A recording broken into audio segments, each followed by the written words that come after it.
कमाई घटा दीजिए हमसे।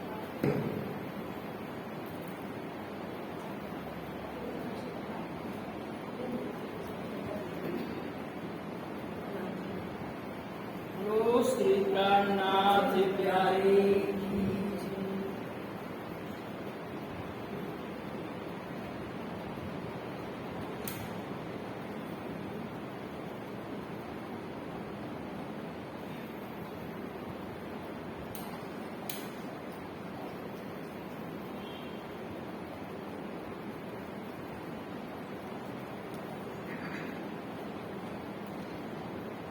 प्रथम लागु दो चरण को,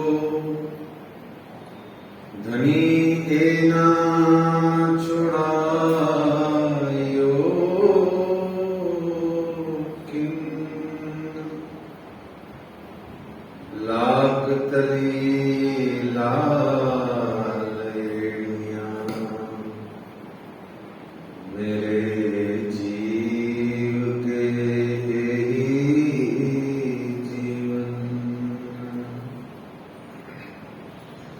इन पांव तले पड़ी रहूं,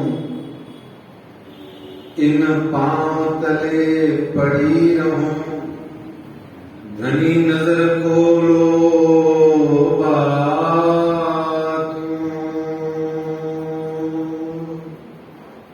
पलना बालूं निर्गुण नेत्रे मेरे जीव के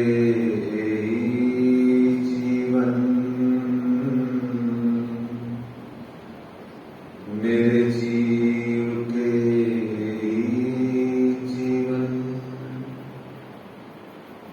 कदमों लागू करूं सेजदा, पकड़ के दो पाए, हुक्म करत है मासूक, बीच आसिक के दिल हार, मासूक तुम्हारी अंगना, तुम अंगना के मासूक,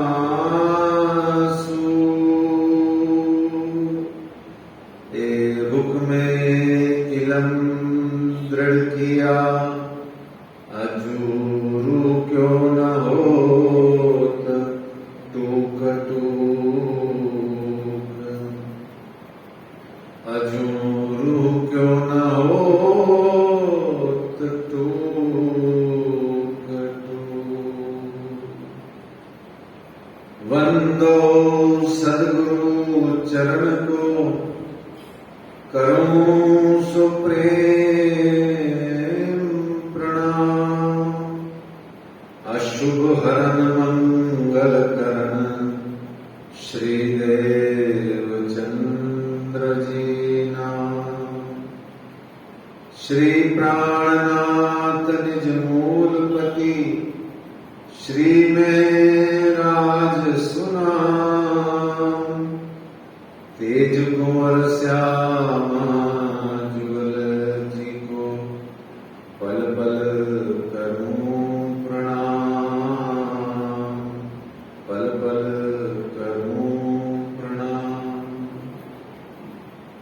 बोलिए श्री प्राणनाथ प्यारे की जय, श्री कृष्ण कन्हैया लाल की जय, श्री निजानंद स्वामी की जय, श्री बैजूराज महारानी जी की जय, श्री महाराजा छत्रसाल जी की जय, महामती श्री लालदास जी महाराज की जय, बाबा दयाराम साहेब जी की जय, सदगुरु श्री राम रतन दास जी महाराज की जय, परमहंस श्री चरणदास जी महाराज की जय, परमहंस श्री हरिदास जी महाराज की जय, सदगुरु श्री जवाहरदास जी महाराज की जय, सर्व सुंदर साथ की जय, श्री श्यामा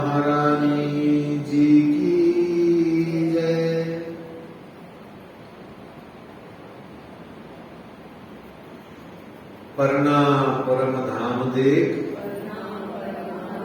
करिके प्रणाम देख, आशिक को आराम देख, सकल दुख भागे हैं। कहत है मस्तान, जाको लागी इसक तान, रूहे देखिए दीदार, श्री प्राणनाथ जी परनाम जी में विराजे हैं। श्री प्राणनाथ जी गुम्मट जी में विराजे हैं। बोलो श्री प्राणनाथ प्यारे की जय। 10वां दिन है आज। श्री श्यामा जी महारानी जी के चरणारविंद तले बैठ करके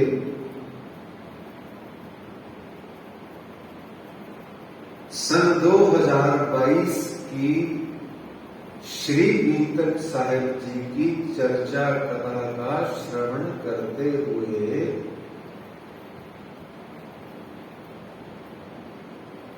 श्री कृष्ण प्रणामी मंदिर जवाहर नगर जयपुर की धरती में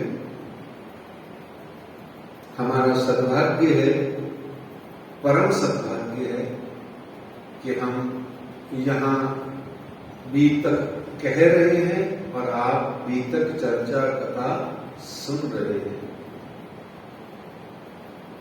कल तक के प्रसंग में हमने जाना था कि श्री बालाबाई जी ने चुगली करी, शिकायत करी, तो 1.5 माह का कारावास हुआ। फिर जब लौट करके आए खिजड़ा में मंदिर में, तो बालबाई जी ने प्रेशर दिया, अपना रुतबा जमा करके, अपना सेठ होने का प्रेशर लगा करके, अपना बड़ेपन का प्रेशर मार करके अप्रोच से निजानंद स्वामी को बाध्य किया कि आपने यदि श्री मिहिर राज का प्रणाम स्वीकार किया तो मैं क्या कर लूंगी, मैं क्या करूंगी, कुएं में गिर करके, कूद करके, डूब के मर जाऊंगी। अच्छा, अगर निजानंद स्वामी प्रणाम स्वीकार कर लेते तो क्या वो डूब जाती? विचार कीजिएगा। ये जो प्राय ऐसे लोग होते हैं, वो अपने पहुंच, अपनी अप्रोच और अपने सेठ बने का रुतबा तो जमाते हैं पर अंदर से खोखले होते हैं। लेकिन चूंकि जो गरीब होते हैं, जो संत होते हैं, जो सीधे साधे साधु भक्तजन होते हैं, वो कलेश के भय से बात को मान लेते हैं। वो किसी के मरने जीने से नहीं डरते हैं, अपने खुद के ही नहीं डरते हैं, कलेश के भय से डरते हैं। कलेश ना होए, झंझट ना पड़े, बात मान लेते हैं। शामलिया ठाकुर जी की पत्नी ने एक दिन भोजाई के वचन पाने के, जो वचन में, शब्दों में कितना बल है हमने कल जाना था। साधु भाई चीनो, शब्द कोई चीनो।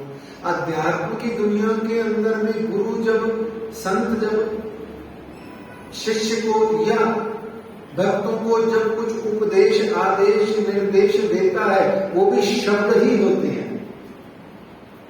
शब्दा प्रकट प्रवान, वो कहते हैं शब्द ही है। शास्त्र ले चले सदगुरु सोई, वाणी सकल को एक न सोई। तो शब्द ही हैं जो हैं, और शब्द ही हैं जो घाव करते हैं दोनों प्रकार के।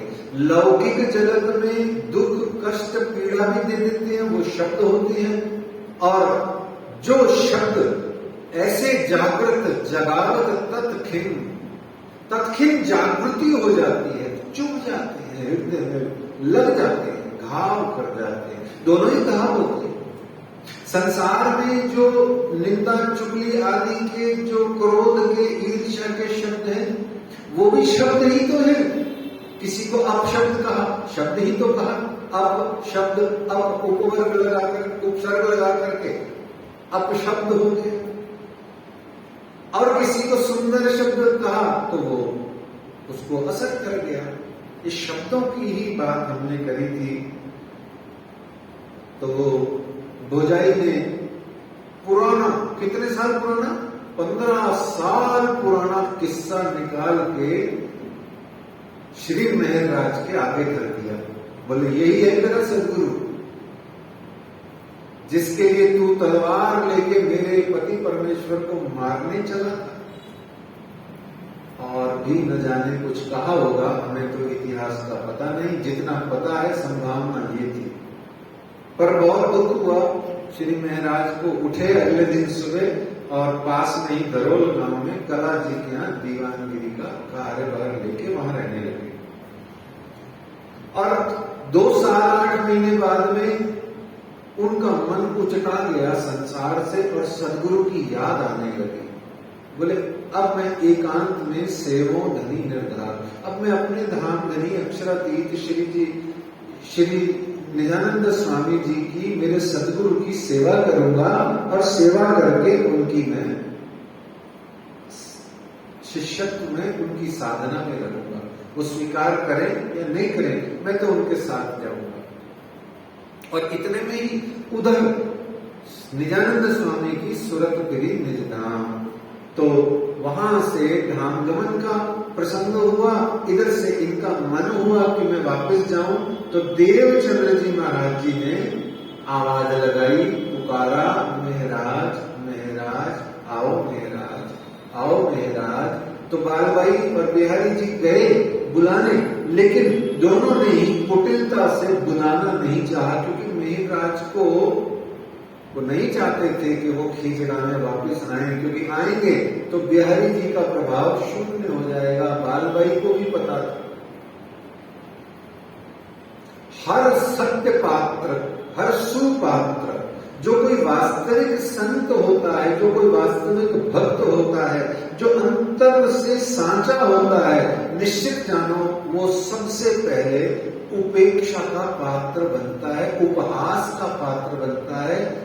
चिढ़ते हैं लोग उससे, और न जाने कितने कितने प्रकार का उस पर जुल्म अत्याचार करते हैं। और यहां तक कि वह व्यक्ति भी जुल्म अत्याचार करने से नहीं पीछे हटता माया के प्रभाव से, जिस पर उस व्यक्ति का सबसे ज्यादा मोह, सबसे ज्यादा विश्वास, या जिसके कारण से ही वो बना हुआ, ऐसा भी समझ नहीं।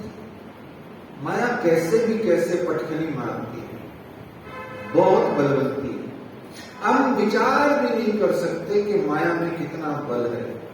हमारा विश्वास वहां ले जाकर के भी तोड़ देगी जहां हम कभी कल्पना नहीं कर सकते। क्यों? ये माया अपने जीव को निराकार शून्य को लांघ करके बेहद मंडल में जाने ही नहीं देती है, और अपने ही अपने में फेरा लगा के घुमा घुमा के अपने ही अंदर रखती है, और तरह तरह से मजे लेती है, और आपको आप ही के भीतर में सेटिस्फाई करके सेट करके रख देती है। और आप सोचते लो यही जिंदगी, ऐसे थोड़ा ही होता है। आप अपने आप को ही तरह तरह के तर्क दे दे के सेटल करके रख लोगे, परंतु माया कहाँ की है? आद अनाद की चली जात अंधेर, निर्गुण सरगुण होए के व्यापक। ये निर्गुण भी बन जाती है, सर्व भी बन जाती है, निराकार शून्य तक अगर तुम पहुंच भी गए, वहां पटखनी मार के तुम्हें वापस लाके धड़ाम से नीचे लाती है। कैसे लाती है? सुंदर साहब जी बात छिड़ गई तो सुन लीजिए कैसे लाती है। हर एक बच्चे जब थे, हम बड़े हो गए, जो बच्चे थे तो सबने सांप सीढ़ी खेली है। छक्का मार के जो फेंको, क्या कहते हैं उसको, सिक्का जो फेंकते हैं, छिक्का जिसको बोलते हैं, क्या बोलते हैं पता नहीं, वो गिट्टा सा होता है 1 2 3 4 5 6 वाला, वो फेंक फेंक करके हम बड़ी ही मेहनत करके रात को 12 बजे खेलते हैं सांप सीढ़ी, बच्चे बच्चे सब आपस में शादी ब्याह मस्ती के टाइम पर। और इन दी एंड क्या होता है? 99 नंबर 98 पे होते हैं, और मन करता है कि 3 या 6 आ जाए, और आता क्या है सुंदर साहब जी? 1। 98 तक मेहनत कर करके मनुष्य साधक पहुंचता है, 99 पे ऐसा डंक लगता है उसको, सीधा शून्य पे हाथ धरता है। ये माया छे अत बलवंती 99 पे ले जाके तुम्हें मारेगी। इसीलिए कहते हैं 99 के फेर में मत उलझना, पटखनी खा के फेंकेगा। कौन? ये उल्लू पर आई हुई लक्ष्मी। खैर, तो ये बात थी, तो नहीं चाहते थे वो दोनों, बालबाई जी और मेहराज, लेकिन फिर भी बुलाना पड़ा। सदगुरु महाराज की स्थिति देखी कि ये तो अब देह छोड़ने वाले हैं, बुला लेते हैं। तो ऐसे में बालबाई गई बुलाने और जल्दी जल्दी से श्री महाराज आए। जैसे कैसे आए, पुनः मिलाप हुआ। पुनः मिलाप होकर के भी बिहारी जी महाराज का रोष गया नहीं, और यहाँ फिर सदगुरु महाराज ने श्री महाराज को मोहम्मद खासर खां सौंप के, और आप चौथे स्वरूप ने अपनी देह लीला का संवरण कर लिया, और पांचवें स्वरूप के दिल भीतर में जाके आप बैठ गए। आपने एक भजन सुना होगा, मैंने तो बचपन में सुना था, पता नहीं वो जोर जोर से बोलते हैं लोग, पांचों स्वरूप श्री ब्रह्म जी में आए, ऐसा बोलते हैं ना। वो भजन मुझे याद भी नहीं है, पर एक लाइन याद है मेरे को। कोई बताएगा उसकी पहली लाइन क्या है? हाँ हाँ, ऐसे बड़ा अच्छा भजन था। मेरी माताएं बहनें, मुझे याद है जब हम पन्ना जी बस पे जाया करते थे, मतलब छतरपुर से जब ऊंचियां चढ़ाइयां हुई कि मान घबरावी ना, तो पिया जी ना लेके उसनु भुलावी ना, ये वाला। और ऐसे पूर्ण ब्रह्म आए, और ऐसे बड़े सेट भजन थे 4-5, तो वो गाया करते थे। और पन्ना जी में कड़ा जो है पिछले दिनों, उसके पीछे भी बहुत माताएं बहनें गाती थी, और गाती क्या थी, बस बेहोश हो जाती थी गाते गाते। गाते तो आ रहे हैं हम लोग सिर्फ परफॉर्मिंग आर्टिस्ट बन के, हमको कोई मतलब नहीं है राज्य को रिझाने से। हमारे को मतलब है सिर्फ अपने आप के परफॉर्मेंस से। कोई है सुंदर साहब जो आज भी रिझाने के लिए गाते हैं, उनके चरणों में प्रणाम है, परंतु ज्यादा संख्या हो गई है ऐसे ही की। तो कहने का मतलब चौथा स्वरूप पांचवें स्वरूप में आया। अब पांचवें स्वरूप के अंदर में पांचों स्वरूप आ गए, ठीक है। मतलब की बात ये थी, पहला ब्रज का, दूसरा रास का, तीसरा हुक्म का, चौथा निजानंद स्वामी देवचंद्र जी का, और चौथा खुद प्राणनाथ जी तो है ही से। आ गए हैं पांचों स्वरूप पांचवें स्वरूप के अंदर में। पांचों स्वरूप पांचवें स्वरूप के अंदर में पांचवें दिन की लीला में। देखिए 1 मिनट अपन स्टेटमेंट बना ही लेते हैं, जब बात छिड़ी गई है तो है। तो पहला दिन कौन सा दिन है? ब्रज का। जोर से बोलिए, थोड़ा भोजन वोजन किए हैं, मैंने नहीं किया, मैं तो सुबह करता हूँ, सीधा रात को करता हूँ, क्योंकि मुझे फिर बोलते समय दिक्कत होती है। तो पहला स्वरूप, पहला दिन, देखिए पहला स्वरूप ब्रज का, पहला दिन ब्रज का, दूसरा स्वरूप रास का, दूसरा दिन रास का, तीसरा स्वरूप बरारब का, नाम हुआ हुक्म का स्वरूप, चौथा स्वरूप देवचंद्र जी का या नौतनपुरी कह लो, या चौथा स्वरूप देवचंद्र जी और नौतनपुरी कह लो, या चौथा दिन कह लो। इधर से दिन, इधर से स्वरूप, दिन स्वरूप, दिन स्वरूप, सबका नाम एक ही है।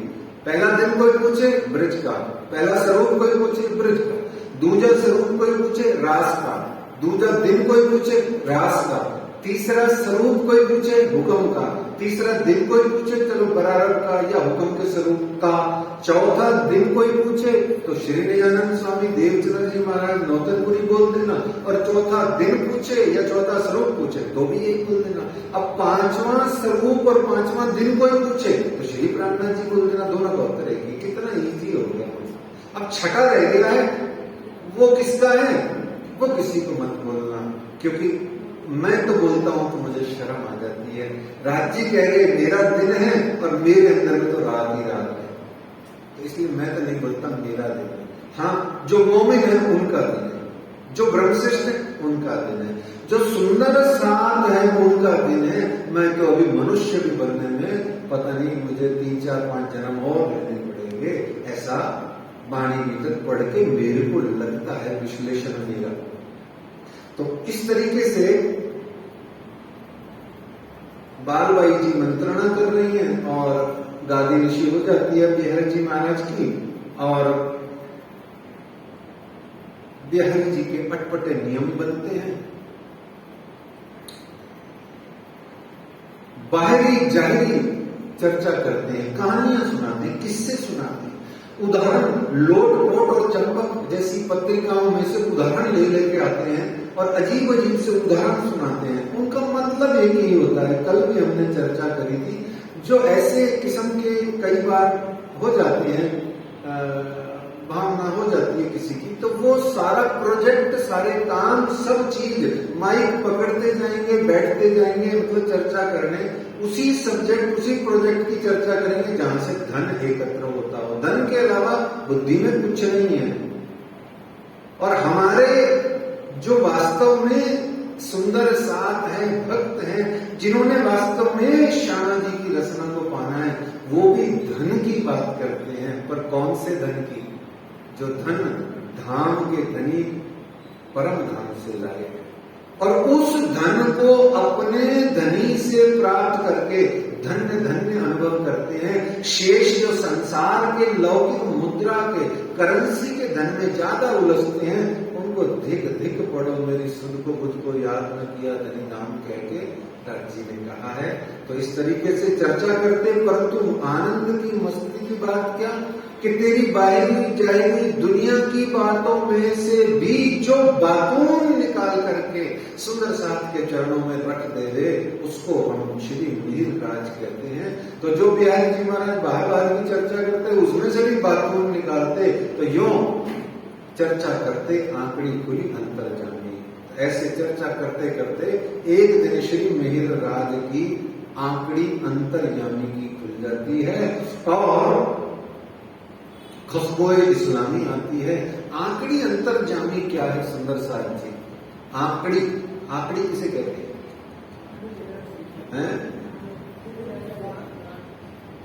आंकड़ी किसे कहते हैं? है जी? हाँ, बहुत इसका मतलब जो आंकड़ी का जो भावार्थ है वो गुज रहस्य है। पर आंकड़ी शब्द का शब्दार्थ क्या है? अभी बोला था किसी ने,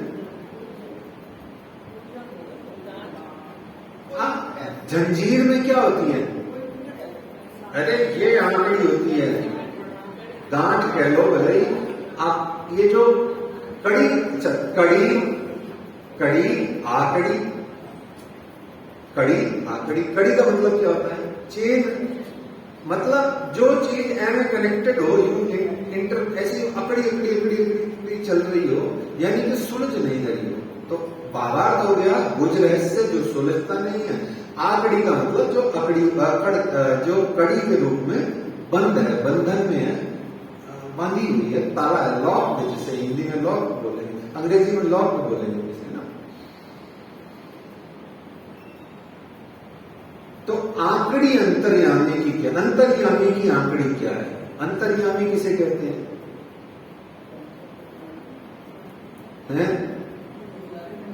देखिए यही भीतर के आनंद है, वाणी के आनंद है। शब्द अभी आपसे कहा ना, एक दिन भोजाई के वचन ताने के जोर, और उसी में वचन में राजी ने पुनः कहा, ये वचन ऐसे जागृत जगावत तत्खिन।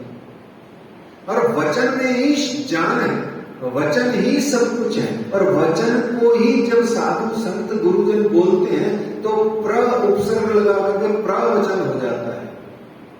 प्रवचन और वचन, तो जो शब्द है वही जान है। अंतर्यामी का अर्थ होता है जो अंतर में वास करता है। कहां पे वास करता है? अंतर में। अंतर कहां? अंतर कहां? हृदय के अंदर है ना। ऊपर,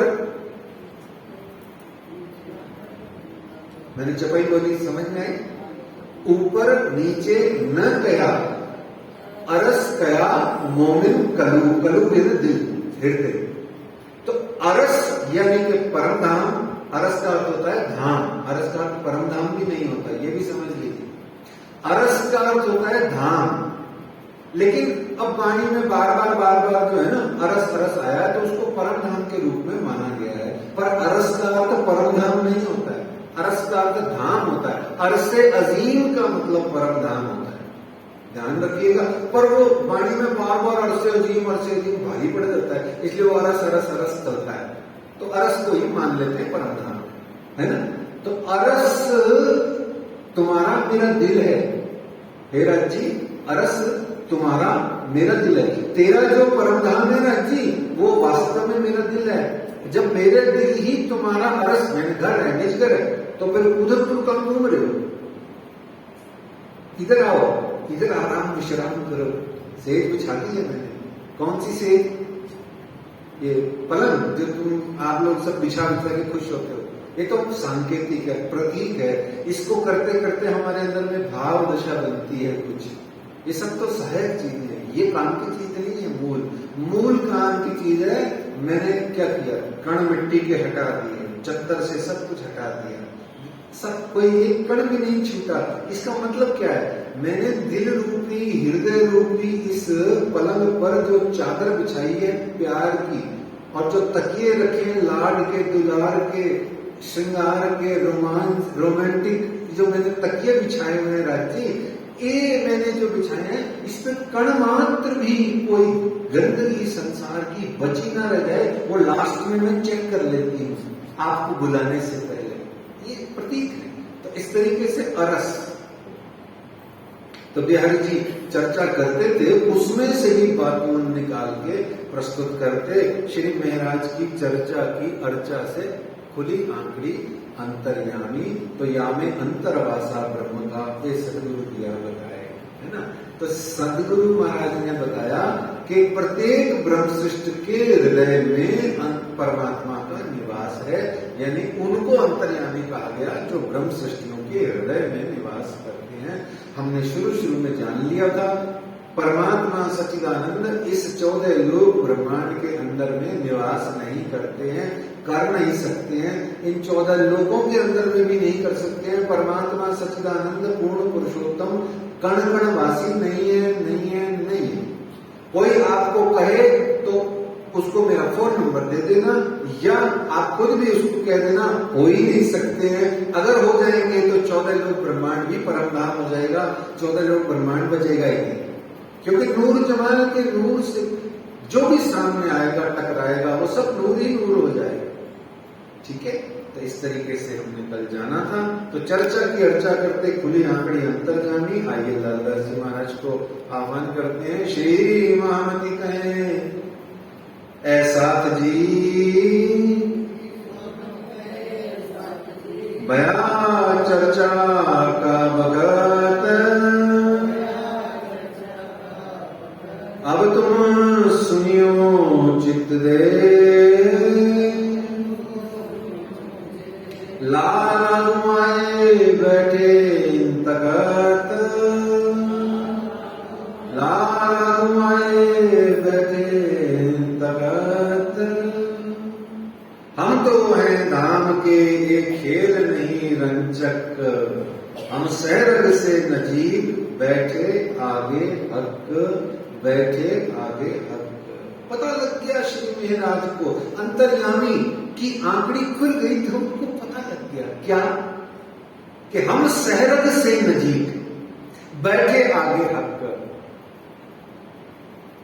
श्री महाराज के मन में अब रोज रोज आने लगा कि मैं सुंदर साथ की हर विधि सेवा करूं।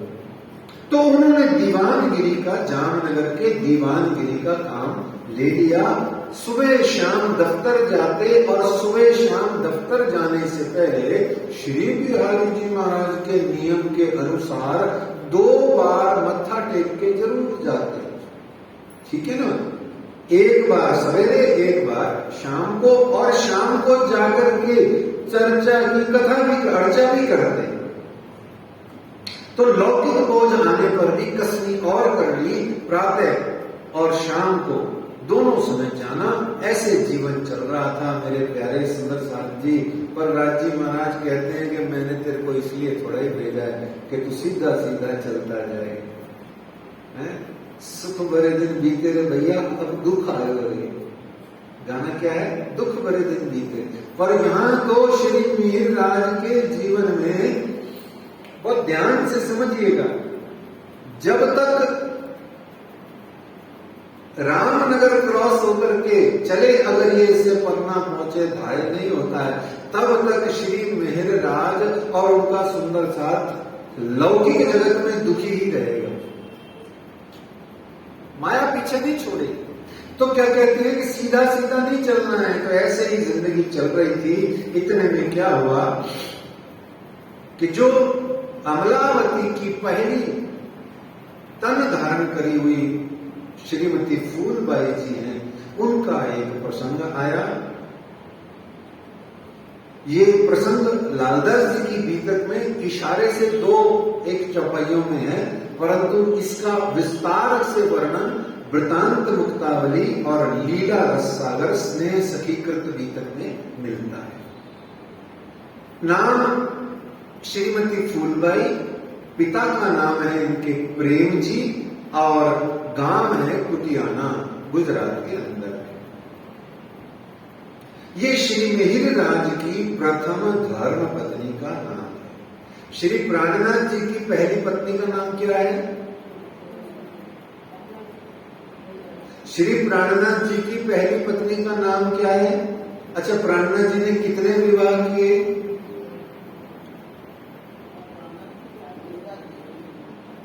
नहीं किए ना? मत बोलना। और जो कोई अगर कोई बैठ करके बोले भी तो उसको कुछ कहना मत, क्योंकि उलझना हमारा काम नहीं है। तर्क वितर्क करना भी हमारा काम नहीं है। आप तो बस अंदर मन में 3-4 बार तारतम जप लेना। जब उल्ट पुल्ट कोई बोले तो अंदर तारतम जप के उसकी बात को बाईपास करते हुए आप अपने सच्चे ज्ञान को सहारा बना के उसकी लाठी पकड़े रखना, ठीक है ना? प्राणनाथ जी की एक भी पत्नी नहीं है। और अगर कोई कहे हाँ है भाई पत्नी पुतनी है भी प्राणनाथ जी की, तो भैया एक नहीं है, फिर कितनी है? 12,001 है ना? फिर अगर टेंशन लेनी है तो पूरी टेंशन देंगे। जैसे कृष्ण जी की, भगवान श्री कृष्ण की कितनी पत्नियां थी? 16,108। टेंशन लेनी है पूरी लो, एक पत्नी की टेंशन क्यों लेते हो, है ना? फिर दुनिया वाले कहते हैं कि एक ही नहीं संभलती तो 3 दशरथ की तरह क्या, और फिर किसी और धर्म वालों के 4 की तरह क्या, और न जाने कितनी कितनी क्या। इसलिए राज्य महाराज की कृपा रहे, सब पर बनी रहे, एक ही धर्मपत्नी रहे जो उसका धर्म भी चलाती रहे और उसका घर भी चलाती रहे, और आनंद से जीवन जितना कटे कटता रहे। तो प्राणनाथ जी की कोई पत्नी नहीं है। सुंदर साहब जी, प्राणनाथ जी तो सच्चिदानंद पार ब्रह्म को कहते हैं। अगर वो भी रिश्तेदारियां निभाने लग जाएंगे आपकी हमारी तरह, तो हो गई लीला फिर तो परम नाम की, है ना? तो ऐसे में फूलबाई जी धर्म पत्नी है पहली। श्री मिहिर राज रूपी नर तन धारण करके लीला कर रहे सच्चिदानंद प्रियतम श्री राम जी, श्री कृष्ण जी, श्री प्राणनाथ जी की, ठीक है? तो इस जगत में परम धाम की सखी अमलावती ने, धाम की वासना जिनका नाम है, उन्होंने 2 तनों में लीला करी थी। और बिहारी जी के बनाए हुए 14 कड़े अटपटे नियमों के कारण से उस समय के अनेक सुंदर साध पीड़ित हो रहे थे। दूर दूर से नित्य दर्शन करने के लिए सुंदर साध आया करते थे, और ये एक समस्या का विषय बन गया था। क्योंकि जो आस पड़ोस के हैं, जो गुरु नानकपुरा में मंदिर है, बड़ा मंदिर पास में है, भाग भाग के 2 कदम पैदल चले, 4 कदम में पहुंच गए। अब जवाहर नगर से जिसको बड़े मंदिर जाना पड़ता है, उससे पूछो जिसके पास साधन भी नहीं है। और कोई मानसरोवर से बड़े मंदिर आए आदर्श नगर में मंदिर में, उससे दिल से पूछो 300 रुपए का रोज पेट्रोल लगता है।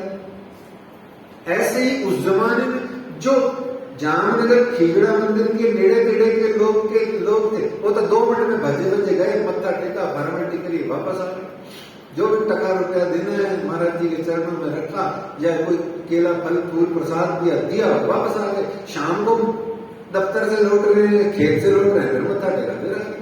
पर उनकी सोचो तो ऐसा कड़ा अटपटा नियम जो बनाया, उससे अनेक सुंदर साथ पीड़ित हैं।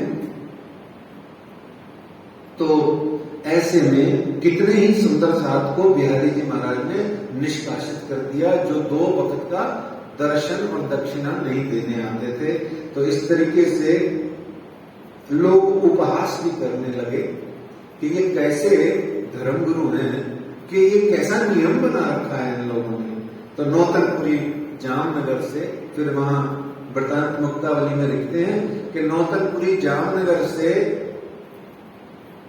2 कोस दूरी पर गव्युति भर दूरी का नाप दिया है। गव्युति पुराने जमाने के नाप है। गव्युति दूरी को कहते हैं, द्रोण नापने के यंत्र को कहते हैं, पुराने जमाने का नाम है। तो गव्युति कहते हैं धनुष की दूरी पर, 1 धनुष की दूरी, 2 धनुष की दूरी, पहले धनुष से नापते थे। तो इस तरीके से वो कहते हैं कि वृत्तांत मुक्तावली में आता है कि गव्युति 1000 धनुष के बराबर की दूरी को गव्युति कहते हैं। तो ईमान का पक्का सुंदर साथ था, सदगुरु द्वारा जागृत था, और उसका नाम संभवतः थारा या धाराबाई था। वहां थोड़ा मिस्टेक है उसमें। तो जो धाराबाई था वह दर्शन करने रोज सुबह शाम आता, ईमान का पक्का था, सुबह आता, दर्शन पाता, प्रसाद पाता, चर्चा सुनता और रात्रि को चिंतन करके चितवनी करके सोता था। परंतु चूंकि इतनी दूर से आता और शाम को वापस जाता, तो आने जाने में पैदल चलने के कारण से उसका सारा दिन ही इसी में पूरा हो जाता। वो न तो कोई खेती कर पाता, न कोई पैसा उपजाने के लिए नौकरी कर पाता, तो उस निर्धन का सारा समय इसी में लग जाता। ये प्राय ऐसा ही होता है जीवन में। निर्धनों का धन धर्म होता है, धनवानों का धर्म मनोरंजन होता है, दिखावा होता है ज्यादातर। पर निर्धन का जो धन है वो धर्म होता है, गुरु के चरण होते हैं।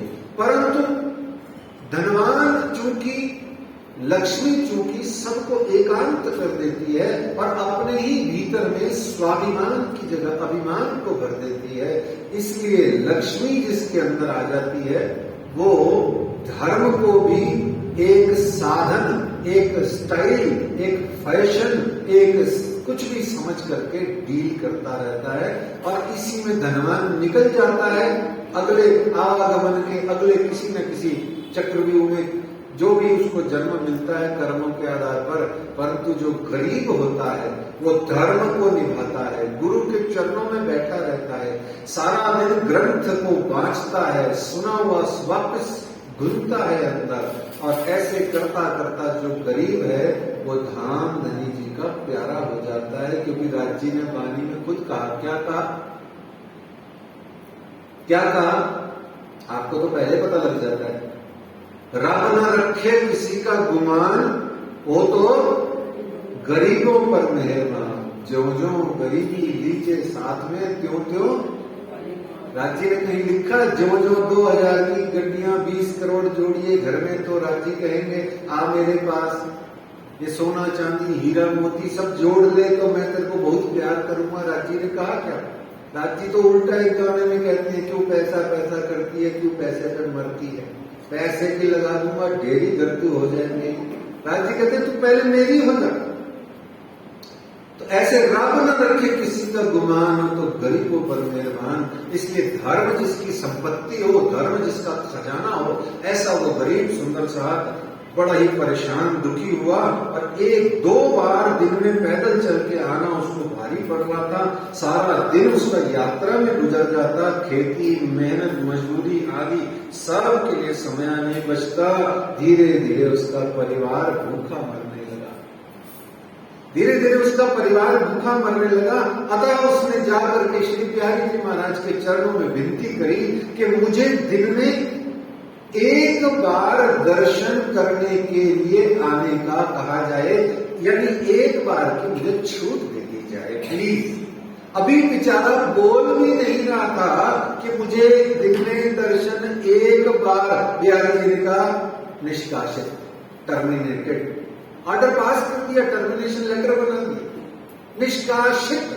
कहते हैं तुझे 2 बार आने की क्या जरूरत है गरीब, वैसे भी तेरी कहां जरूरत है, तू दोनों ही बार बता जा, तू निजानंद संप्रदाय से निष्कासित।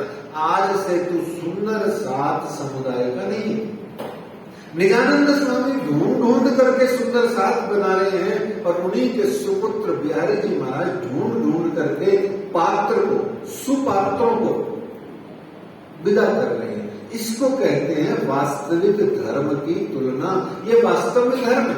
आप भी याद रखिए, कहीं न कहीं कुछ न कुछ ऐसा जीवन में है, नहीं तो भगवान मिल नहीं जाते, ईश्वर मिल नहीं जाते, परमात्मा का दर्शन नहीं हो जाता, साक्षात्कार नहीं हो जाता, दिव्यता नहीं आ जाती, साक्षात अनुभूति, अपरोक्षानुभूति हमें अब तक क्यों नहीं हुई?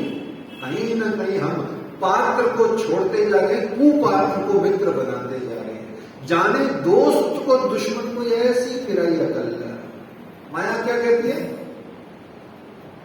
जाने दोस्त को दुश्मन को ऐसी फिराई अकल, ऐसी अकल फिरा देती है कि दोस्तों को दुश्मन और दुश्मनों को दोस्त बना के गले लगा के घूमती रहती है। तो आज भी ये प्रसंग वही है, कुछ नहीं है। और ये बिहारी जी से कोई मतलब नहीं है, ये उस धारावाहिक से कोई मतलब विशेष नहीं है। वो किस्सा कहानी, वो इतिहास, वो वास्तविक लीला चरित्र सुनने के बाद में हमें अपने भीतर में देखना है, उस बिहारी को ढूंढना है। वो मेरे दिल भीतर में काहे विहार करके मुझे हरा रहा है।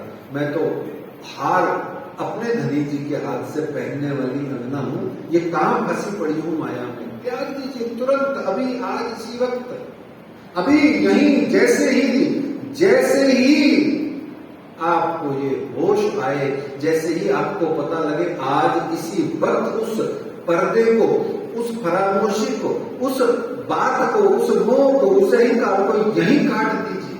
काहे घर लेके जाना, फिर सोचना, फिर काटना? नहीं, अभी काटो यहीं। और काटोगे कैसे? कैसे काटोगे? गुरु कह रहा है बंधन काट दे, धनवान है तू, बहुत मालदार आसामी है, बंधन काट दे। क्या कर दे? गुरु को सारे पैसे दे दे, गुरु को गड्डियां जाके न्यौछावर कर दो, जितनी घर में जोड़ी है, सोना चांदी हीरा मोती। अरे नहीं, गुरु तुम्हें कुछ और कह रहा है। गुरु तो बेचारा रोटी, 2 रोटी खाता है, आटा दाल चावल से खुश हो जाता है। सिलेंडर भरा रहे, डब्बों में आटा और डब्बों में चावल भरा रहे, बस इससे गुरु खुश हो जाता है। आपको जो गुरु कह रहा है उस पर दृष्टि डालिए। आपको गुरु कह रहा है ये जो सोच, ये जो विचार करने की हमने अपनी जिंदगी की बना रखी है परंपरा, कि चारों तरफ पैसे का बोलबाला है। मेरी बुद्धि के अंदर, जो बुद्धि के अंदर में धन घुसा हुआ है, उस धन की सोच को काट दे। बस कुछ नहीं करना इससे ज्यादा कुछ भी नहीं करना। ये जो अंतर मन में भोग की, विलास की लालसा भरी पड़ी है, पशु वृत्ति भरी, उसे काट दे। अरे धन तो गुरु कहता है आशीर्वाद है, जो और कमा, खूब खा, खूब कमा और धर्म पे भी लगा। तो इस तरीके से बिहारी जी महाराज ने कहा, तू गरीब, वैसे भी क्या लेना देना, तेरा क्या मतलब, दोनों टाइम का तेरे को दर्शन से छूट दिया, निष्कासित किया जाता है। वो गरीब 9 दिन तक भूखा प्यासा आपके दरबार के बाहर पड़ा रहा, द्वारपाल ने उनको अंदर नहीं आने दिया। मरने को आया तो जैसे ही मरने को आया, किसी सदपुरुष ने बताया। क्या बताया सुंदर साहब जी? किसी सदपुरुष ने क्या बताया? कि सबकी बिगड़ी बनाने वाले सिर्फ श्री मिहिरराज हैं। बोलो श्री प्राणनाथ प्यारे की। आपकी संसार की बिगड़ी हो या आपके मन के अंदर में परमात्मा के दर्शन न हो पाने की लालसा की बिगड़ी, तेरी बिगड़ी कौन बनाएगा? मेरी बिगड़ी बना दे नंदलाल, नंद गोपाल, एकमात्र श्री मिहिरराज, आप ही तो हैं श्री राज। ये मिहिरराज ही श्री राज हैं, ये महामती ही श्री राज हैं। तो मिहिरराज आपकी बिगड़ी बनाएंगे। किसी एक सदपुरुष ने उनको ये समझाया। वो उठा, ठीक उस द्वार से उठा बिहारी जी के घर के बाहर से उठा और सीधा पहुंचा धाए गेट मंदिर की सीढ़ियों पे।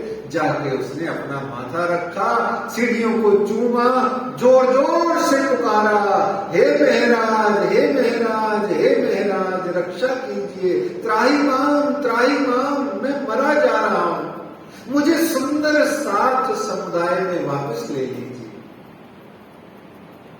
कोई और होता हमारी जगह तो जाके भगवान जब देने पे आते हैं तो छप्पर फाड़ के देते हैं, तो न जाने हम क्या क्या मांग लेते संसार का, पता नहीं कितना कितना पैकेज वाला नौकरी मांग लेते, और भी न जाने क्या क्या मांग लेते। पर मेहराज मेहराज करता हुआ वो गरीब ने क्या मांगा, बस मुझे धर्म प्रदान कर दीजिए, मुझे पुनः सुंदर साथ समुदाय में ले लीजिए। इसीलिए आपको शुरू में कहा, गरीब की संपत्ति धन नहीं होती, गरीब की संपत्ति धर्म होती है। और जिसके पास धर्म होता है उसके पास में धनवान वो हो या नहीं, पर धन की कमी मेरे धाम धनी कभी नहीं आने देते। बोलो धाम धनी जू की जय। वो कभी धन की कमी के कारण से अपनी भक्ति में बाधा नहीं होने देते, इतना वो खुद अपने आप कर देते हैं। वो कहते हैं तेषा हम समुद्रता मृत्यु संसार सागरात रक्ष। वो कहते हैं कि उसके योगक्षेम वहामी अहम, उसका योग और क्षेम दोनों वहामी अहम। भगवान श्री कृष्ण को स्वयं कहते हैं, मेरे अनन्य भक्त का योग और क्षेम मैं वहन करता हूं, बस फर्क इतना है मेरा भक्त अनन्य होना चाहिए। हे मेहराज करते करते वो द्वार पर आ गए। मेहराज दरबार गए हुए थे और जाते से ही माता फूलबाई ने दरवाजा खोला है, और जैसे ही ममता भरी लाड भरी माता ने, करुणा भरी फूलबाई जी ने दरवाजा खोला, देखा एक सुंदर साथ फटे पुराने मैले कुचैले वस्त्रों में निरीह सा गरीब सा सूखा हुआ सा एक सुंदर साथ मेहराज मेहराज पुकार रहा है। आंखों से झड़ी बहे जा रही है आंसुओं की, प्राण अब निकले के अब निकले, बार बार कह रहा है, हे मेहराज मुझे सुंदर साथ बना लीजिए, मुझे भी धाम लेके चलना, मुझे अपने साथ लेके चलना, मुझे यहाँ छोड़ के मत जाना, मेरे को छोड़ के मत जाना। फूलबाई जी ने देखा, उसकी दुखड़ा सुना, और दुखड़ा सुन के उसको अभी अभी थाल भोग लगाया, राज्य को सेवा का, उसको थाल भोग का संपूर्ण प्रसाद खिला के उसको ऊर्जा और उससे भरा, और कहा कि रात्रि को श्री मिहिर राज जी आएंगे, मैं उनसे कहूंगी वो निश्चित रूप से सदगुरु बिहारी जी महाराज को तुम्हारा दुखड़ा सुनाएंगे, और देखना तुम्हारा कल्याण हो जाएगा। पर फूलबाई जी को क्या पता धनी ने क्या दिल में लिया है, उसका कल्याण नहीं हो जाएगा, फूलबाई जी का प्रयाण हो जाएगा। ऐसे में जो बिहारी जी के जासूस चारों तरफ फैले हुए थे, उसमें से दो ने जाके सूचना दे दी, चुगली कर दी कि जिसको आपने निकाला बिहारी जी महाराज, उसको तो फूलबाई जी ने संभाल लिया और भोजन प्रसाद भी करा दिया और ऐश्वर्य भी दे दी, शाम को तेरा काम हो जाएगा। द्वारपालों को आज्ञा दे दी बिहारी जी महाराज ने कि श्रीमती फूलबाई जी तो निष्कासित करी जा रही हैं, और इनका अगर किसी ने साथ दिया उसको भी निष्कासित कर दिया जाएगा। और श्री मिहिरराज के लिए फरमान जारी कर दिया, द्वारपाल गेट पे खड़े हो जाओ, जैसे ही श्री मिहिरराज आए उनको प्रश्न करना, उनको यह प्रश्न करना कि धर्म और धर्म पत्नी में से एक को चुन लीजिए। यह इतना बड़ा धर्म संकट श्री मिहिरराज जी पर आया, वह मौन हो गए, कुछ न बोले। फूलबाई जी ने बुलाया पर श्री मिहिरराज ने कोई संदेशा पलट के न दिया, मौन हो गए। और फूलबाई जी इशारा समझ गई कि मेरा इस संसार में अब समय पूरा हो गया है। और इधर जैसे ही पति आए नहीं, फूलबाई जी ने भोजन किया नहीं। क्यों नहीं किया? क्योंकि फूलबाई जी की एक खास आदत थी सुंदर साथ जी, जो हमारे पुराने सुंदर साथों में थी, आज खत्म होती जा रही है। आधुनिकता की चपेट में हम अपनी संस्कृति, सभ्यता, हमारे श्रृंगार, हमारे आदि इत्यादि सब भूले बैठे। सुहागिन नारियां होकर के हम मंगलसूत्र नहीं पहनती हैं, हम सिंदूर नहीं लगाती, हम बिंदियां भी फैशन वाली लगाती है, पुरुष भी ऐसे ही हैं, ऊट पटांग कपड़े पहनते हैं।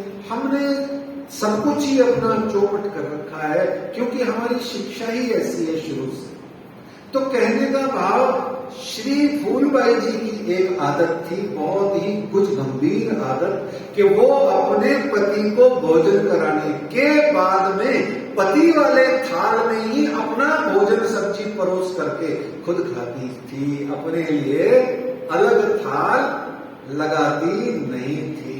आधुनिकता की चपेट में बहुत सी चीजें आ गई, परंतु कितना मजा आता है जब अपने से बड़े का, अपने गुरु की जूठन, अपने गुरु का दिया हुआ कुछ खाने को मिल जाए, कितनी मजा। तो पति परमेश्वर की थाली उसको मिली नहीं, पति घर ही नहीं आए, भोजन बना नहीं, उसने परोसा नहीं, फूलबाई जी ने खाया नहीं। समय आया 2-3 माह में आपकी काया जर्जर हो गई। अमलावती की आत्मा ने ध्यानस्थ अवस्था में आप फूलबाई जी को संदेश दिया कि हे अमलावती, हे फूलबाई, तुम शोक मत करो, अपने आत्मबल से अपने शरीर को त्याग दो। इस नश्वर देह को त्यागने के पश्चात आप श्री मिहिर राज जी के पावन हृदय में जाकर के निवास करोगी, और फिर एक उचित समय आने पर धामधनी के हुक्म से तुम पुनः नर तन धारण करके अपने पति की और निज मूल पति की शेष रह गई, बची रह गई सेवा का तुम पुनः पालन और आनंद ले पाओगी। अतः हे अमलावती, हे फूलबाई, अभी यह नश्वर देह का त्याग कर दीजिए, और अपनी देह की परवाह न करते हुए फूलबाई जी ने अपनी देह को त्याग दिया। वाणी में कहा, देह भरोसा न करे पिया मिलन की आस। ये देखिए शोभा कुर्बानी कर रही है आत्म, इसको कहा गया साथ जी शोभा देखिए करे कुर्बानी आत्म। साथ जी शोभा देखिए करे कुर्बानी आत्म, करे कुर्बानी आत्म। वार डारो नख शिखलो ऊपर धाम धनी कसम, ऊपर धाम धनी कसम। कुर्बानी को नाम सुन मोमिन कुल सतंग। कुर्बानी को नाम सुन मोमिन कुल सतंग। पीछे होते जो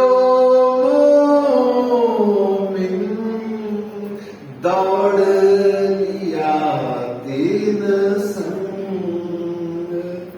साथ जी शोभा देखिए करे कुर्बानी आत्म, करे कुर्बानी आत्म। जिन दिस मेरा पियो बसे, तिन दिस पर हो कुर्बान।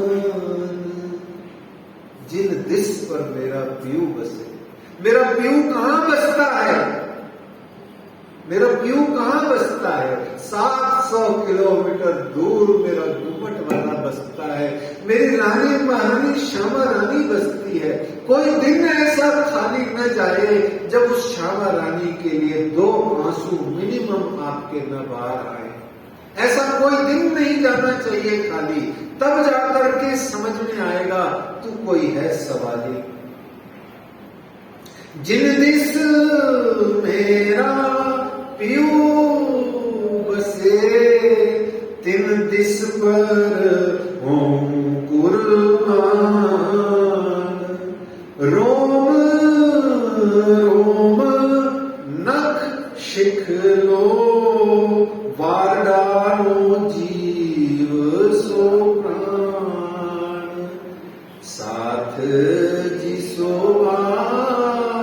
देखिए, करे कुर्बानी आतम, करे कुर्बानी आतम।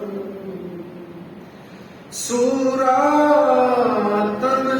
सखियन का मुक्ते कयो न जाए। सूरातन, सूरा कहते हैं शौर्य को, शौर्य से भरा हुआ। कैसे? जैसे आपको कभी गुस्सा आता है तो आप कैसे गोल मटोल लाल हो जाते हैं, ऐसे ही जब हमको युद्ध करते समय, कुर्बानी करते समय, लड़ते समय, आक्रमण करते समय जैसे हमारा बीपी 200/100 का हो जाता है, तो ये शौर्य हमारे गालों पे, हमारे मुख में, हमारे रोम रोम नख शिक में, हमारे अंदर में इतना गर्मैश बढ़ जाती है, इसको शौर्य कहा गया। कहते सूरा तन सखियन का, कब सखियों का ये कब था सूरातन? जैसे ही बांसुरी बजी थी तो तीनों प्रकार की सखियां भागी। उस समय जो सखियां भागी थी उस समय उनका शौर्य देखने लायक था। ऐसे ही आज जब गुरु की आवाज आए, आज जब वाणी की पुकार आए, पुकार चले मेरे पीयू जी, मां मत कहे पुकार पुकार, उस समय आपको रुकना नहीं है, शौर्य से भर जाना है, कुर्बानी का जज्बा दिल में लाना है। सूरातन सखियन का मुक्ते कयो न जाए। श्री महमत कहे सो समया, निपट निकट पहुंचाए। साथ जी शोभा करे कुर्बानी आतम, करे कुर्बानी आतम। फूलबाई जी श्री मिहिर राज के हृदय में आके निवास करती हैं। अमलावती जी श्री मिहिर राज श्री इंद्रावती जी के धाम हृदय में आ जाती है। और यहां सदगुरु की स्मृति में रसोई उत्सव करने का, साथ को एकत्र करने का भाव आप श्री मिहिर राज के मन में आता है। अब मैं साथ इस्लाम का करो सबे एक ठोर, उत्सव रसोई करके सेवा करो अति जोर। इस सेवा करो अति जोर को सुंदर साथ जी थोड़ा समझना चाहिए। क्या है सेवा करो अति जोर? कि बहुत सारा पैसा आप लंगर या भोजन में दे दोगे तो आपकी सेवा हो गई? नहीं। धनवान तो धन से सेवा करेगा ही करेगा, करनी भी चाहिए, नहीं करेगा तो धर्म के जो कार्य गुजार है वो होंगे कैसे? लेकिन क्या सेवा करो अति जोर में सिर्फ भोजन कराना, लंगर कराने से या नाचने गाने के सांस्कृतिक कार्यक्रम कर देने ही श्री मिहिर राज यानी सच्चिदानंद पार ब्रह्म के जीवन की लीला का उद्देश्य था? आप विचार कीजिए, मैं कुछ नहीं बोलता यहाँ से।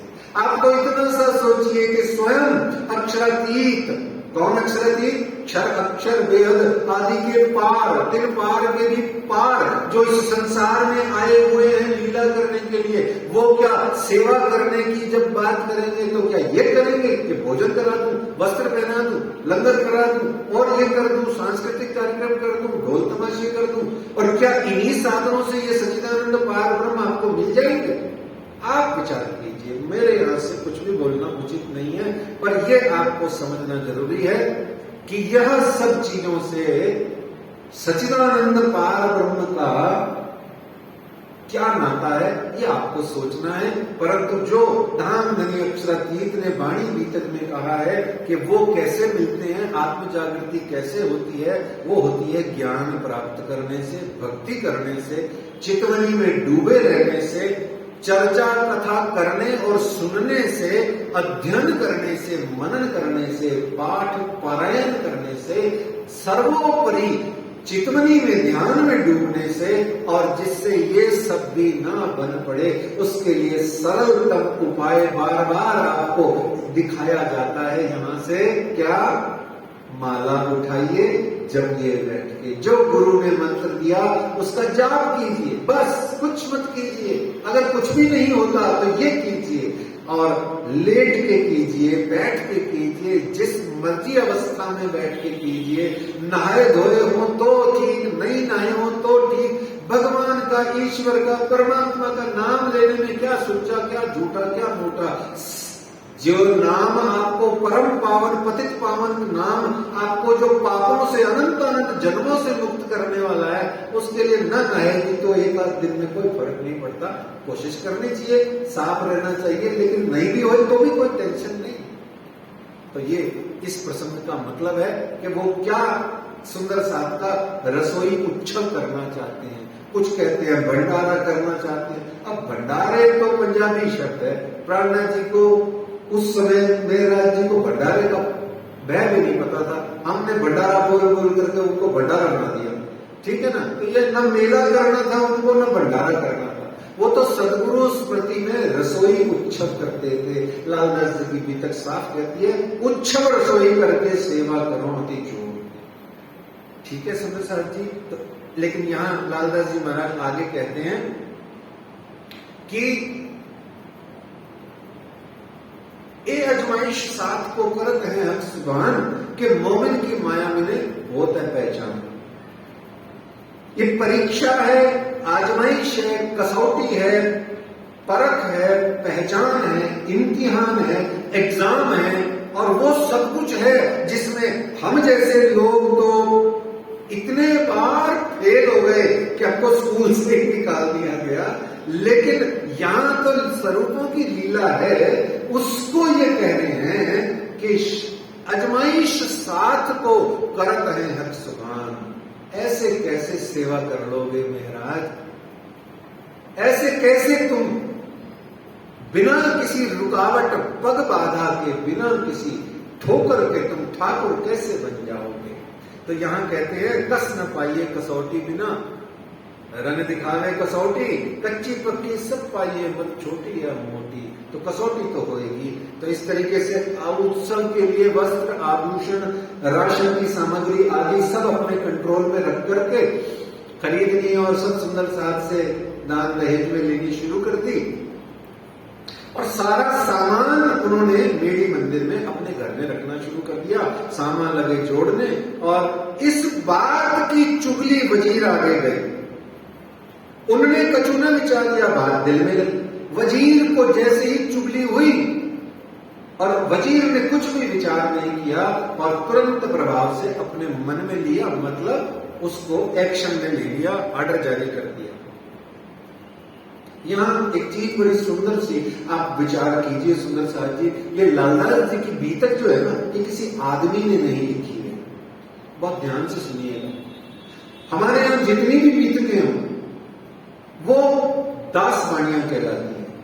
दो ही प्रकार का साहित्य श्री निजानंद संप्रदाय में चलता है। एक मूल ब्रह्मवाणी, दूसरी दास वाणी। मूल ब्रह्मवाणी के अंतर्गत दो ही पुस्तकें आती हैं, एक श्री कुलजन स्वरूप साहब, दूसरा महामती श्री लालदास जी महाराज जी की गीता। क्योंकि ये महामती लालदास जी की बीतक लालदास जी ने नहीं लिखी है, इन्होंने तो लगभग जिल्द सी बांधी है। यह बीतक तो स्वयं अक्षरातीत महामती के रूप में लिखे हैं और जो भी शेष छोड़ गए हैं वो लालदास जी महाराज को महामती बनाकर के पूरी कराई गई है। ठीक है, इसलिए इस बीतक की एक इतनी बड़ी खासियत है जो आप सोचेंगे तो दंग रह जाएंगे। पता है क्या? इतना कुछ बिहारी जी महाराज ने बिगाड़ा, पर एक शब्द भी बिहारी जी महाराज की निंदा या चुगली या उनकी शान के खिलाफ एक शब्द भी नहीं, एक भी नहीं मिलेगा। परंतु अन्य बीतकों में, लीला रस सागर में, वृतांत मुक्तावली में, लल्लू भट्टकृत बीतक में आपको साफ साफ लिखा हुआ मिलेगा। श्री बिहारी जी में ईर्ष्या करते थे, द्वेष रखते थे, शत्रुता करते थे, उन्होंने हमेशा मेराज का काम बिगाड़ा और उनके साथ में जो 5-6 सुंदर साथ रहते थे उन्होंने भी यही किया। तो लेकिन महामती लालदास जी की बीतक में आप कहीं ढूंढे से नहीं ढूंढ पाओगे।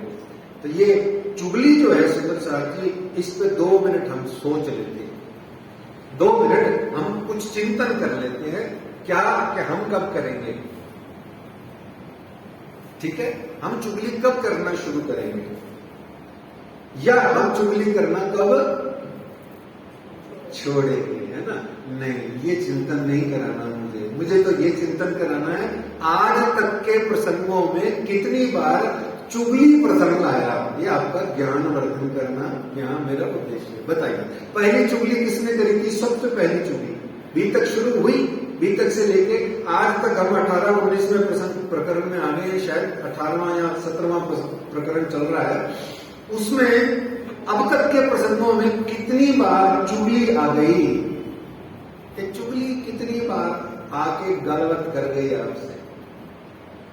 यह चुगलखोर कितनी बार आ गया? देखो, एकादशी के टाइम पे क्या हुआ था?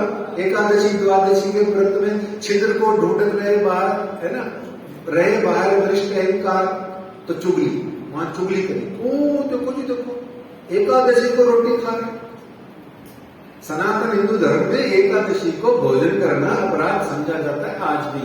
ये तो हम लोगों ने पता नहीं क्या हो गया, हमने अपने संस्कार, अपने व्रत, उपवास, त्योहार सारे ही अपने आप को हिंदू धर्म से पृथक कर दिए ना, जाने क्यों। और हम कहते हैं हम प्रणामी हैं, वो सनातनी है। अरे भाई रुक, तू सबसे पहले सनातनी है और अच्छे से सोच, तू ही सनातनी है। वो लोग तो सब तेरे बाद के और नींद के सपने के संप्रदाय के लोग हैं। असल संप्रदाय तो तुम्हारा है चिर सनातन, चिर नूतन, चिर सनातन, चिर यौवन, सबसे पुराना संप्रदाय सच्चिदानंद पार ब्रह्म का अनादि अखंड संप्रदाय।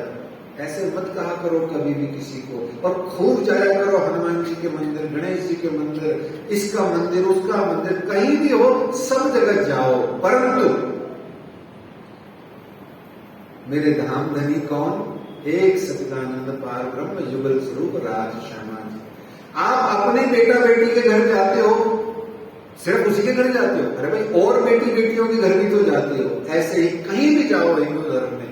तो इस तरीके से जो चुगली है वो पहली चुगली एकादशी द्वादशी की, और एकादशी द्वादशी के बाद में चुगली में भी लिख के लाया, खुद ही नहीं भूल जाऊं। और दूसरी चुगली कहां हुई? चाकला में। कहा किसने करी? दो सिपाही वाली चुगली, है ना, 2 सिपाही और वो ये कुछ बैठ के, आदमी औरत बैठ के प्रेम प्यार इशक मुशक करते हैं, इशक मुशक की चर्चा करते हैं, ऐसी वाली। फिर तीसरी चुगली किसने करी? बिहारी बरारम के प्रसंग में बिहारी जी ने सदगुरु महाराज से कही कि ये तो सब खाक हो गया, ये सब झूठ बोल रहा है, ये ऐसा नहीं हुआ खेता भाई के यहाँ। फिर उसी प्रसंग के अंदर में जो संपत्ति थी उसकी चुगली बाल भाई ने कहा करी? जाम सत्ता में। और फिर उसके बाद में ये चुगली करी उत्सव सामग्री की राजा को। ये किसने करी चुगली? लालदास जी की बीतक में नहीं लिखा है, लल्लू कृत बीतक में लिखा हुआ है। ये चुगली स्वयं बिहारी जी और उनके 2-3 सुंदर साथ ने करी, क्योंकि उनको ये लग रहा था मुझे तो रुपया पैसा दे करके इसने गद्दी पे साइड में बिठा दिया है और खुद सारे सुंदर साथ का भगवान बन के बैठा हुआ है। क्योंकि ईर्ष्यालु व्यक्ति जो होता है वो अपने अड़ोसी पड़ोसी को प्रतियोगिता के कारण से बढ़ने नहीं देता। आज भी घर में यही होता है, और बहुत माफी से चाहते हो बोल रहा हूं, घर में जो माताओं बहनों का कई बार जो ये जो रिश्ते नाते हैं उनमें भी यही हो जाता है, अड़ोसी पड़ोसी में हो जाता है, बहनों में भी हो जाता है। बहुत ज्यादा संपर्क हो तो चाचे भतीजों में भी, भाइयों में भी ये ईर्ष्या द्वेष घुस जाती है। उनके पास ज्यादा है, मेरे पास कम है। ये ईर्ष्या ऐसी डाकनी है। तो ऐसे में ये चुगली का सीधा नाता ईर्ष्या से है, इसे मार डालिए। इस गम को, इस ईर्ष्या को अपने भीतर से मार डालो। इसने सबको मार डाला हुआ है। और चलो कोई मरे या ना मरे, मेरे धनी की ओर मैं बढ़ नहीं पाऊंगी, मेरे धनी की ओर मेरी आत्मा जा नहीं पाएगी। सबसे पहले इस ईर्ष्या को जितना न्यूनतम कर सकोगे, आप उतना ही धाम धनी के पथ पर पग बढ़ा सकोगे। ये सीधी सीधी शिक्षा यहां मिलती है। ऑलरेडी अल्लाह जी एक और चुगली मिल गई, है ना। तो फूलबाई जी वाली जासूसी जो बिहारी जी के लिए अभी सुनाया था वो भी रह गई थी। ठीक है जी, देखो कितनी चुगलियां चल रही है चारों तरफ, अभी और भी आएंगी। एक बहुत बड़ी चुगली तो आने वाली है। तो इस तरीके से वजीर ने लेके बैठा है अपने घर सामालई सरकार में, हुआ जोड़ा इन पर। इस समय 1714 से भई कुतुब खान की मुहिम, जाम वजीर गए दिन पर गड़बड़ गई इन कौम। ये 1714 की बात है। दूसरी बार आपको जेल का, कारागृह का दर्शन करना पड़ा, और वो भी सुंदर साहब की खातिर। पहला भी गए थे सुंदर साहब के लिए, दूसरी बार भी सुंदर साहब के लिए गए थे। आजादी के टाइम में जब अंग्रेजों से आजादी की बात चल रही थी, तो जितने भी ये महापुरुष ग्रेट मैन ऑफ इंडिया हैं, ये सब के सब जो जितना ज्यादा जेल गया था वो उतना ग्रेट हो गया था। ऐसे ही जब तक हम अपने समाज के लिए, अपने देश के लिए, जब तक हम अपने खुद के लोगों के लिए जितना अपने आप को मारते नहीं है, मरते नहीं है, उतना तक हम बड़े नहीं बनते हैं और हमारी बात स्वीकार भी नहीं होती है। ये भी सीधी सीधी सी बात है। कुतुब खान को, जब कुतुब खान मुगल ने जामनगर को घेर लिया था, इसलिए वो वहां का राजा जामनगर का उनसे समझौता करने चला गया। और चला क्या गया, वो तो चला ही गया, एक साल पूरा ही चला गया। और यहाँ श्री मिहिरराज जी का जो केस था कि भाई जो सामग्री है वो रिश्वत की है या चोरी की है या जो सरकार में से जो है निकाल करके ये सारा खजाने में से ले आए हैं महाराज, ये सब जो इल्जाम लगे थे, ये जो केस की इंक्वायरी चल रही थी, ये पेंडिंग रह गई क्योंकि राजा खुद ही चला गया। तो बैठे प्रबोधपुरी में ने जाए हफ्सा लिखा तहाँ विचार करने लगे, ये इस्लाम काम पर देता। मैं तो क्या कर रहा था? आदमी हमेशा याद रखिए, चाहे बेगुनाह हो चाहे गुनाहगार हो, वो हमेशा यही सोचता है आखिर मेरा गुनाह क्या, मैं की कितना तेरा, मैं की बिगाड़ा, किया क्या कसूर मैंने तेरा, मैंने तेरा क्या कसूर किया। हर इंसान जो आपस में कलेश करता है, कलह करता है, लड़ता है आपस में, चाहे दोषी है चाहे निर्दोष है, दोनों एक दूसरे से यही सवाल करते हैं। दुनिया में देख लो, आपने घर में खूब झगड़े किए होंगे, खूब एक्सपीरियंस है सबको। एंड में आप यही पूछते हो, अच्छा मैंने क्या बिगाड़ा था आपका जो आप ऐसे कर रहे हो? आपको पता है कि आपने क्या बिगाड़ा था, फिर भी यही पूछते हो। और आपको नहीं पता कि मैंने कुछ नहीं बिगाड़ा, फिर भी मेरे ऊपर चढ़ रहे, तो भी आपको यही कहना होता है कि मेरा क्या कसूर है। बस यही सुंदर साहब जी फिर और एक अवगुण है। परमात्मा के चरणों में, गुरु के चरणों में कहना कि मेरा क्या कसूर है मुझे बता दीजिए, ये तो उचित है, परंतु स्वयं को निर्दोष सिद्ध करना ये मनुष्य का सबसे बड़ा दोष है। एक शिक्षा पूरी गिठान बांध लीजिए, आपका जीवन संवार देगी। मैंने अपने आप को, मेरे सदगुरु श्री जवाहरदास जी महाराज जी, मेरी माता लाडोबाई और मेरे गुरु पंडित धनीदास जी ब्रह्मलीन पन्ना धाम वाले के आधार पर मैं आपसे कह सकता हूं, मैं पिछले कितने वर्षों से सिर्फ इसी चीज पे अपने जीवन को साधना से लगाया हुआ हूं। एक, मैं निर्दोष नहीं हूं, दोष मेरा है इसीलिए मेरे को पीटा जा रहा है, सिंपल सी बात। मैं अभी भी कलह में हूं, कलेश में हूं, अंदर शांति नहीं है, दोष मेरा है। मैं निर्दोष नहीं। मैंने रात को खाया समोसा इतना बड़ा और फिर आधा और खा लिया, सुबह पेट तो खराब हो गई, दोष किसका है, समोसे या मेरा? मैंने खाया समोसा या समोसा मेरे पेट में चला गया या मुझे इसने खिला दिया तो मैं खा गया, किसका दोष है? उठाया मुंह में डाला, मैंने खाया, मेरा पेट खराब हो गया।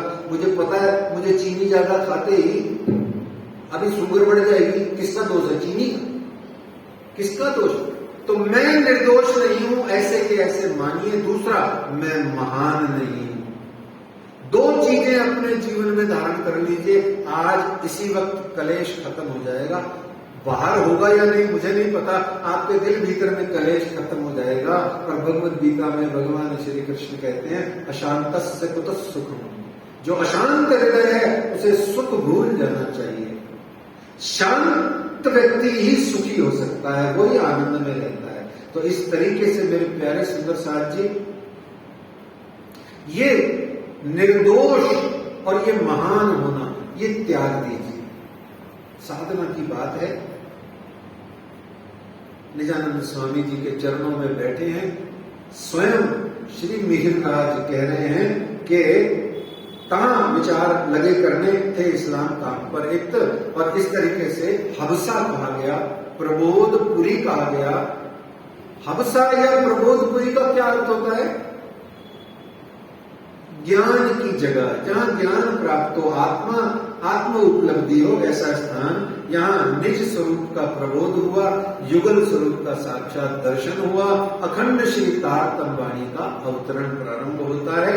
और यहाँ पर अब जो विचार करने वाली बात है हबसा में, प्रबोधपुरी प्रसंग में, कि यह विचार करते श्री देवचंद्र जी बैठे दिल पर कौर एकांत करके दिल हुआ विचार पर।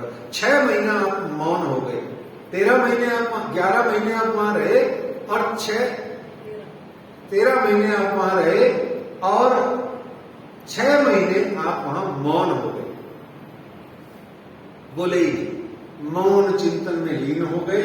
और इस तरीके से जब आप के ऊपर में श्री देवचंद्र जी यानी श्री श्यामा जी, यानी स्वयं श्यामा जी के साथ में श्री राज महाराज का आपको जब साक्षात दर्शन दीदार होता है, तब श्री तारतम वाणी का अवतरण प्रारंभ होता है। लगे चर्चा करने वाणी वर्णन स्वरूप, यूं करते दिल खुला, बैठे दिल सुंदर रूप अनूप। श्री ठाकुरानी जी का श्रृंगार पहले हुआ जो ये, पीछे श्री राज का श्रृंगार जरूर करने ये, तब साथ का श्रृंगार किया चाहिए एक, ताको वर्णन करते हैं दिल खुला हुआ बखत। इस तरीके से वहां श्री युगल स्वरूप अक्षरातीत का आपको दर्शन दीदार होता है। और दर्शन दीदार होकर के आपको यहां पर अखंड स्वरूप में अस्थिर आकारे शोभा कहूं गण में करी ने सने, जोई जोई वचन आणु के ऊंचा पढ़ न आवे पानी माए ते। रास ग्रंथ के 6ठे प्रकरण की पहली चौपाई, जो कि वस्तुतः श्री तारतम वाणी की पहली चौपाई है, इसका अवतरण होता है। युगल स्वरूप आते हैं। आपके मन में वो जो ये था कि मैंने क्या किया था, मैं तो चंद्र साहब की सेवा कर रहा था, ये कसाला, ये दुख जाता रहा और दुख मोसो जाता रहा। आए अंग में उमंग, रामत भई सब रास की, सुख पायो जो थे संग। जो श्यामलिया जी और उद्धव ठाकुर पत्थर काले ढेग होते, सो भी हुए टूक टूक में जो आए, वो भी बहुत सुख पाए, आनंद पाए। और इस तरीके से अंजील की किताब इन समय उतरी कहीं फिर कान, हबसे के पातशाह पर ये लिखा बड़ा एहसान। इस तरीके से यूं चर्चा करते जब राइले किया जोर, आया जोश इन समय कछु न रही खोर। अब यहां समझने की, आनंद लेने की बात है कि जब जबराइल जोश धनी का आता तो तारतंबानी का प्रकटन होता, और जैसे ही श्री तारतंबानी का प्रकटन होता, सारा का सारा वो हंसा का छोटा सा महल नूर की रोशनी से नहा जाता। श्री मिहिर राज का पूरा शरीर नूर नूर नूर से भर उठता। नूर जमाल दिखते, ये नूर है, ये नूर का जमाल है, ये नूर का जलाल है जो चारों तरफ दिखाई देता है। दिव्य प्रकाश चारों ओर भर जाता। स्वयं वृतांत मुक्तावली में कहते हैं कि एक एक वर्ण, एक एक अक्षर, एक एक अनुस्वार जो अवतरित होता है आसमान से, चौथे आसमान लाहूत से, ऐसा लगता था जैसे एक एक वर्ण, एक एक अक्षर मिस्री की ईंट के बराबर।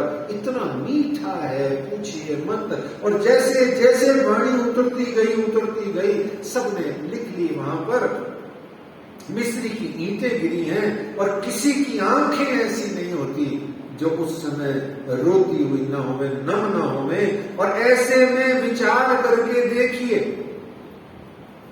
इस वाणी को सुनने वाले, इस रामतों को सुनने वाले, खटरुजी के विरह वचनों को सुनने वाले, सुन सुनकर साथ में रोने वाले श्यामलिया ठाकुर है, उद्धव ठाकुर है, कारागृह के सैनिक हैं, और महल की जान सत्ता की अनेक रानियां हैं जो सुन सुन करके रो रही हैं ऐसे विरह वचनों को।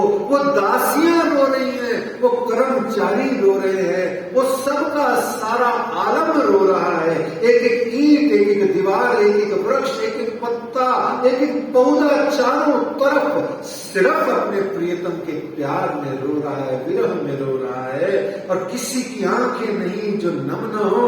रानियां, दासियां सुन सुन करके परमात्मा श्री कृष्ण के प्रेम में ऐसी निमग्न हो रही हैं, और सैनिक तो रो रो करके अपने माथे को दीवार से कूटते हैं। हाय हाय, हमसे कैसा जघन्य अपराध हो गया। ये कौन सत्पुरुष, कौन भगवान के अवतार है जिनको हमको जेल करा के और इनकी चौकीदारी करने के लिए हमें रख दिया है। हाय हाय, जो सारे संसार को मुक्त करने की शक्ति रखते हैं, उनको बंधन में बंधवा के ये राजा का पागल हो गया है, हमसे क्या इल्जाम करा रहा है, हमसे कैसा जघन्य अपराध करा रहा है। हमारे पाप का कोई प्रायश्चित नहीं हो पाएगा। ऐसे में 12 महीने बीत गए, संवत 1715 तमाम हो गया। 1715 में 12 माह हफ्सा के पूर्ण हो गए। कुतुब खान से सलाह करके जामनगर का राजा लौट आया। सभी रानियों ने बातून में गुप्त रूप से श्री मिहिर राज को अपना गुरु मान लिया था। उनके चरणों में रोज बातून प्रणाम करती। आज 12 महीने बाद दक्षिणा देने का समय आया। जैसे ही राजा घर में आया, उससे रोटी पानी हाल चाल कुछ नहीं पूछा। रानियां उस पर बरस पड़ी, कहती हैं एक तो घर लूट लिया, एक तो मेरे गुरु महाराज का घर लूट लिया, और फिर बंद कर बैठाया, फिर उसको जेल में डाल दिया, और वक्त बरस रोज होने को आया। क्यों ऐसा जुल्म पहुंचाया, काहे उन पर इतना जुल्म पहुंचाया। सिताब छोड़ो इनको और देव दिलासा इन्ना। सिताब यानी क्विकली, इमीडिएटली इनको छोड़ो और देव दिलासा इन्ना। दे सिरो पाव घर बैठाओ, ए दिलगीर होवे जिन्न। सिरो पाव कहते हैं 5 वस्त्रों को। गुरु को जब, संत को जब भी आप विदाई देवे, 5 वस्त्र के साथ में दान दक्षिणा दे करके विदाई देवे, ऐसा विधान है। तो उन्होंने कहा सिताब छोड़ो इनको और देव दिलासा इन्हें, दिलासा दो, इनसे क्षमा मांगो, इनको कहो हमसे गलती हो गई, आइंदा हम ध्यान रखेंगे। और इनको सिरों पाव दो, सिर से लेके पांव तक इनके वस्त्रों से इनको भर दो, और फिर इनको आप इनके घर तक पहुंचा के आओ। ये दिलगीर यानी इनका दिल उदास न होए।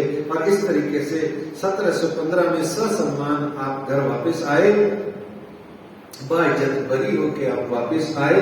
और हफ्सा के कारागृह का कोई कष्ट उनको याद ही नहीं रहा। क्या याद रहना, सोचो सुंदर साथ जी, आज वो हफ्सा नहीं जाते तो आपको वाणी का क्या मजा आता। तो इस समय क्या हुआ, सुंदर साथ जी रास प्रकाश खटुर्ती लेकर के आए, और सुंदर साथ को अब समझ में आ गया कि ये जो श्री महराज को उम्मत खासल खास जो निजानंद स्वामी सौंपे हैं, ये आज दिख रहा है। तो इस प्रकरण पर, इस प्रसंग पर और इसी बात पर आज हम चौपाई के माध्यम से आज की भीतर साहब जी की चर्चा को विश्राम देते हैं। और ध्यान रखिए, अपने जीवन में ढूंढिए बिहारी जी कहाँ बैठे हुए हैं, आपके दिल में बिहारी जी कहाँ बैठे हैं। याद रखिएगा, सूरत के प्रसंग तक आपको बिहारी जी का खात्मा करना है अपने अंदर से।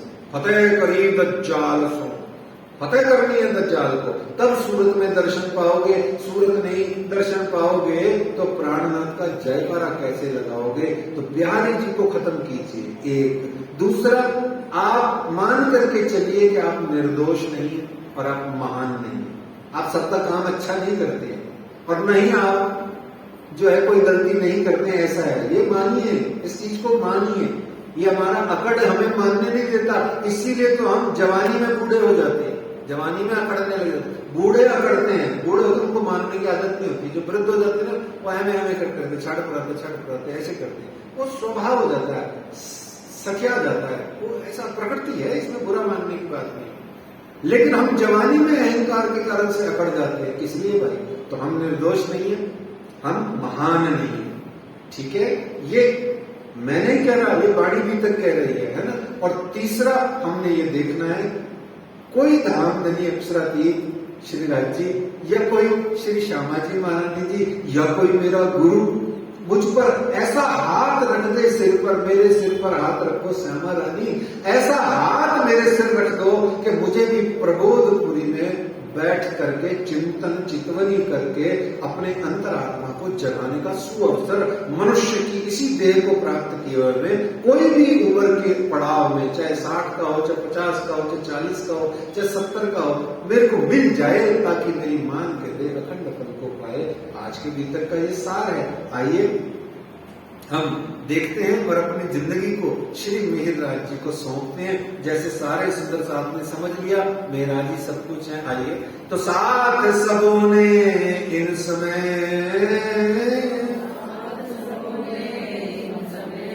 देखी मेहर श्री राज,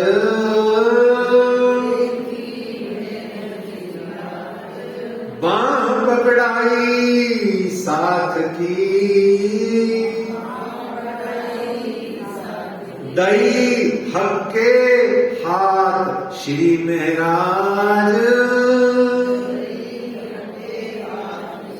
दई हक के हाथ श्री महराज। आनंद मंगल श्री धाम धनी जी की जय, श्री भाई जुराज जी की जय, श्री महाराजा छत्रसाल जी की जय, श्री सुंदर साथ जी की जय, श्री सुंदर साथ और जो साहब जी के चरणारविंद में सोच कीजिए, कृपा कीजिए। बोलो श्री प्राणनाथ प्यारे की जय, श्री श्यामा महारानी जी की, निजानंद स्वामी की, सर्व सुंदर साथ की जय।